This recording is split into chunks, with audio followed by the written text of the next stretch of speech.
Hi friend, happy Dhanteras. আপনাদেরকে অনেক অনেক অনেক শুভেচ্ছা রইল। বড়দের প্রণাম, ছোটদের ভালোবাসা রইল।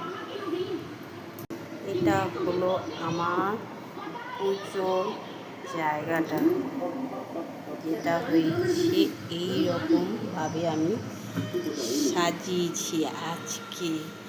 আর গাইস, আপনাদেরকে আমি বলতে চাই যে আজকে আমি ধনতেরাসে কী কী নেওয়া হলো।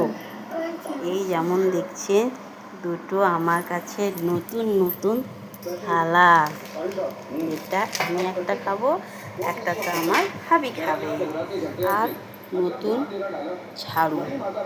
আর এটা আমরা নিয়েছি দুদিন আগে। টিভি আমাদের ঘরে ছিল না, তাই কারণে আমাদের ঘরে নতুন টিভি নেওয়া হয়েছে। অনেক কষ্টতে নেওয়া হয়েছে। এই যে আমার টিভি, দেখে নাও। এটা হলো আমার ধনতেরাসের শপিং করা। আরও অনেক কিছু করা হয়েছে, যেটা আমি আপনাদেরকে কালী পুজোতে দেখাবো। ঠিক আছে, বাই, টাটা।